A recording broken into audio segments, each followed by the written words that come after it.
Pour son quinquennat, le président de la République du Mali, son Excellence El Hadj Ibrahim Boubacar Keïta, s'est engagé à créer 200 000 emplois. En réponse à cette volonté affichée par le chef de l'État, le ministère de l'Emploi et de la Formation professionnelle étant au cœur du mécanisme, a mis en œuvre une série de stratégies ayant conduit à la création de 6 650 emplois créés comptant pour le premier trimestre 2014. 6 418 emplois occupés par les nationaux, 232 emplois occupés par les expatriés. Ces informations, je le dis et je l'ai toujours dit, je le maintiens, ces informations sont fiables. Elles sont fiables parce qu'elles viennent toutes de sources administratives. Sur les 6 650 emplois créés, on compte 4 966 emplois durables lorsque la durée de l'emploi est supérieure ou égale à 6 mois. En vue de permettre le suivi permanent des performances enregistrées, le ministère de l'Emploi et de la Formation professionnelle a mis en place une plateforme Internet interactive, Emploi créé, une initiative du ministre Babi au service de l'information sur le marché du travail. Elles sont plusieurs structures publiques, parapubliques, privées et bien d'autres acteurs chargés de la collecte, du traitement de l'information, aussi de sa mise à jour pour les besoins de la cause. Les directions régionales du travail et du district pour les emplois créés à partir de contrats de nationaux. La direction nationale du travail pour tous les emplois d'étrangers exécutant leur emploi au niveau du Mali. Le centre des concours de la fonction publique pour tous les recrutements faits à ce niveau.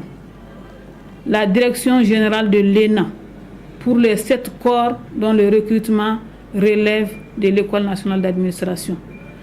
De la direction des ressources humaines du secteur défense et sécurité pour les policiers et gendarmes recrutés au cours de l'année. La DRH du secteur de la défense pour les militaires recrutés à ce niveau. Multiple, multiforme, l'enjeu en lui-même est un défi. Certes, un défi, mais pas au-dessus du département pour lui avoir consacré un cadre d'orientation pour le suivi de l'emploi et la formation professionnelle. Ce cadre partenarial est un organe consultatif qui permet aux différents acteurs impliqués dans le traitement des questions d'emploi et de formation professionnelle de se retrouver et d'échanger sur toute question permettant, n'est-ce pas, de promouvoir l'emploi et la formation professionnelle au Mali. Et ce cadre partenarial d'orientation et de suivi est présidé par le Premier ministre. Développer une formation professionnelle de qualité, renforcer l'offre de formation par la construction, favoriser la création d'emplois, diversifier les axes de partenariat avec les acteurs et partenaires, tels étaient entre autres impératifs ayant caractérisé les activités du département courant ce premier trimestre 2014. Alors, avec le ministère de l'Emploi et de la Formation professionnelle, on a deux grands volets, naturellement. Le volet stratégique qui se fait au niveau politique et puis le volet technique, si vous voulez. Donc, des discussions claires sur les approches qu'on a sur le terrain, sur les modalités d'intervention et sur les collaborations directement avec les différents départements du ministère. La revue des projets, programmes, le suivi des besoins exprimés ont fait la une de l'agenda du ministre à travers un cadre d'échange et de partage. Et la question de l'emploi et de l'insertion qui soutient aussi les économies locales est un vieux programme. Donc en fait, le fait de le reprendre à partir de janvier n'était intervenu que dans le cadre d'un accord entre la coopération suisse et le Royaume du Danemark pour maximiser les résultats au bénéfice des plus pauvres et au bénéfice des communautés locales. C'est nous qui implémentons ce programme dans les régions. Donc, nous sommes l'organisation partenaire de la coopération suisse, dans les régions de Sikasso et de Mopti et bientôt Tombouctou et Ségou. Pour une mise en œuvre efficiente, efficace des stratégies visant à l'atteinte des objectifs, c'est la traditionnelle rentrée de la formation professionnelle qui aura servi de tableau de bord. Population d'Oyanfoli, là vous êtes chanceux. surtout pour les ministres qui en même temps porte-parole du gouvernement, et qui a choisi de lancer l'année de la formation professionnelle ici à Yanfolila. Pour bonne fond, nous avons une stratégie qui démarre en 2013, qui se termine en 2016. 2015-2016, premier trimestre 2016. Former les jeunes et les insérer dans la profession. Sur ces 3 années, il y aura au moins 700 millions qui vont être dépensés dans cette formation professionnelle. Au cours de l'année 2014, un certain nombre de chantiers entamés seront conduits à terme. Il se ministre. L'opérationnalisation de l'Institut national d'ingénierie de formation professionnelle et de l'Observatoire national de l'emploi et de la formation, 2 outils essentiels pour une meilleure articulation entre la formation et les besoins du marché de l'emploi. La recherche de financement pour la mise en œuvre du PRODEF-PE constituera une activité majeure pour le département au cours de l'année 2014.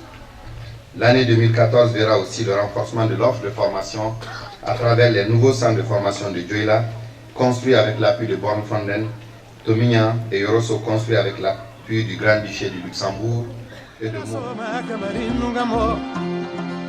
Toutefois, à Yanfolila, c'était pour décliner l'agenda portant sur le renforcement du partenariat à l'intérieur comme à l'extérieur. C'est aussi à Yanfolila qu'ont commencé les visites de terrain. Ainsi, pour la version 2, emploi et formation professionnelle, vision du changement, c'est alors parti. Parti à Tombouctou pour le suivi et l'état des lieux. Le ministre de l'Emploi et de la Formation professionnelle, porte-parole du gouvernement à la tête d'une importante délégation, a pu constater l'avancement des travaux des infrastructures et la réinstallation des structures du département. Le ministre et sa délégation, comprenant le représentant de l'AFD, se sont rendus dans les régions de Ségou et Sikasso pour le suivi de la mise en œuvre du projet assez fort. Ce projet s'inscrit dans le cadre de l'amélioration de la compétitivité des entreprises à travers la construction de 2 centres de formation professionnelle au niveau de Markala et de Sikasso. Ces 2 centres seront spécialisés dans la formation de 500 jeunes par an dans les métiers para-agricoles.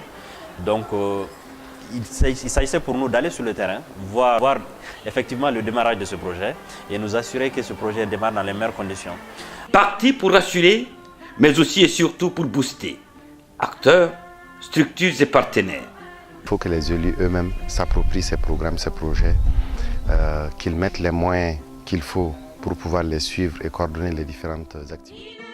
Afin de témoigner l'accompagnement des autorités locales, à savoir l'acquisition d'une parcelle pour la construction d'un centre de formation professionnelle, à Markala, la délégation s'est aussi rendue sur le site. Pour montrer leur intérêt pour ces projets-là, que tout ce qui est engagement de leur côté, que ce soit respecté, notamment la mise à disposition des terrains pour que nous puissions faire les réalisations qu'il faut. Bâti autour de visites guidées, le programme à Ségou a permis au ministre et à sa délégation d'être suffisamment édifiés sur les fonctionnements du Servitex et du centre de formation Samanko Keita. Nous avons visité le Servitex où il y a des apprenants qui sont des déplacés du Nord dans le cadre du projet assez fort financé par l'AFD. Et nous avons été impressionnés à la fois par les infrastructures en place, par les laboratoires et aussi l'enthousiasme et la motivation des apprenants. Donc ça répond parfaitement à nos attentes, tout comme le centre Samanko ici, où nous avons eu le bonheur de voir les apprenants au travail. Et où aussi nous avons vu quand même des dames motivées à être de futures maçons, ce qui est assez inhabituel dans notre pays.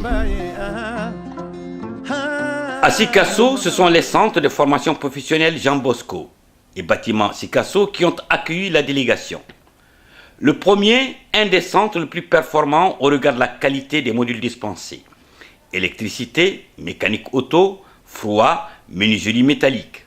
Il se qualifie par son équipement ultramoderne, favorisant du coup la formation pratique des apprenants. Évoluant dans les BTP, le centre de formation bâtiment Sikasso a lui aussi enregistré la visite de la délégation. Un centre qui, faut-il le rappeler, accueille des apprenants venant de toutes les régions du Mali. Malgré les difficultés, parce que pour les déplacés, par exemple, on a eu vraiment des témoignages qui indiquent que leur situation est très difficile, la famille, l'hébergement, les problèmes de santé. Mais malgré tout, ils sont vraiment motivés à apprendre rapidement et retourner dans leur village d'origine pour participer à la construction du Mali. À la découverte du site, du futur centre de Sikasso, une des composantes du projet ASEFOR, le représentant de l'AFD a pu constater l'implication des autorités régionales. C'est un projet, les deux régions sont des régions à fort potentiel agricole et ces deux centres visent à former 500 jeunes par an. Et également, nous avons ajouté une dernière composante, à savoir une composante accélérée de formation des 1000 jeunes dont les 50% sont issus des régions du Nord. Donc c'est une volonté manifeste de la France à travers l'Agence française de développement d'accompagner ce projet qui marque les fondations claires d'une collaboration fructueuse entre l'État d'un côté et de l'autre côté les collectivités territoriales. À la lecture des succès réalisés, il s'agira de retenir la signature de nouvelles conventions certifiant la dynamique du partenariat d'une part et d'autre part l'excellence de la coopération suite à la détermination du ministère de l'Emploi et de la formation professionnelle. Si à Rome l'insertion dans les filières agricoles et l'appui à l'entrepreneuriat des jeunes ruraux ont retenu l'attention du FIDA, en Tunisie, la formation professionnelle et l'emploi des jeunes étaient au cœur de la coopération. Les ministres maliens et tunisiens de l'emploi et de la formation professionnelle ont ainsi procédé à la signature d'un protocole d'accord de coopération et d'une convention spécifique entre l'APEJ et l'ANETI. Le sujet elle porte notamment sur l'identification et la mise en place d'une démarche conjointe en matière d'identification de projets, de plans d'affaires, de la phase jusqu'à son développement et à son exécution. Avec le Maroc, c'est la traduction d'un processus continu, renforcé par l'assistance technique, mais aussi l'appui à la formation. En février dernier, en présence de son Excellence le Président de la République Ibrahim Boubacar Keïta et de Sa Majesté le roi Mohamed VI, roi du Maroc, le ministère de l'Emploi et de la formation professionnelle, à travers le Fonds d'appui à la formation professionnelle et à l'apprentissage FAFPA, a signé donc un protocole d'accord de coopération avec l'Office de la formation professionnelle et de la promotion du travail, OFPPT du Maroc. Ce protocole d'accord a concerné des axes techniques de coopération dans le domaine de la formation professionnelle. À savoir un diagnostic, l'ingénierie de la formation de formateurs et l'accueil des jeunes maliens au Maroc.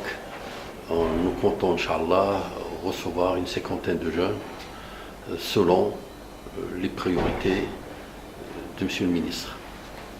Pour un partenariat gagnant-gagnant, Qatar 2014, à l'actif du président de la République, une diversité de conventions signées, plusieurs axes de coopération redynamisés, parmi lesquels la formation professionnelle, l'emploi et l'entrepreneuriat à titre prioritaire. Nous partons de Doha avec une proposition concrète, celle de mettre en place 2 centres de formation professionnelle, dont un centre de formation au métier de la mode à Bamako et un centre de formation aux métiers artisanaux au niveau de Tombouctou, c'est acquis. En même temps, après quelques échanges avec le Qatar que nous allons faire dans les semaines à venir, nous avons aussi acquis un chèque de 2 millions de dollars qui viendront pour faire ces investissements-là au niveau du Mali. Investir dans la jeunesse n'est pas qu'un choix, c'est surtout une obligation et un devoir. Dixit El Haj Ibrahim Boubacar Keïta, président de la République du Mali. Je me bats pour ça, au quotidien. J'aspire à ça. Parce que c'est uniquement cela qui va nous faire respecter, tenir notre rang et notre place dans le monde. Si mon plombier, je peux le trouver à la porte de mon domicile, ce sera encore mieux pour moi. Pareil pour l'électricité.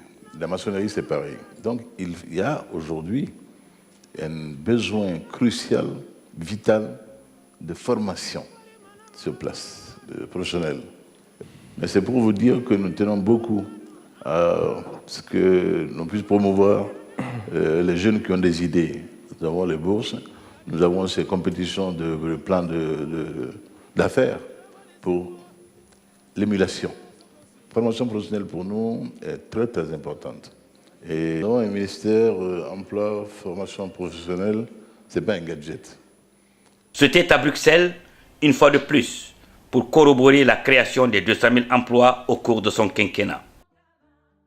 Pour créer de l'emploi, surtout dans nos pays où nous avons besoin de développer tout ce qui est transformation industrielle, le rôle de la formation professionnelle est extrêmement important, que ce soit les artisans, que ce soit au niveau d'autres entreprises.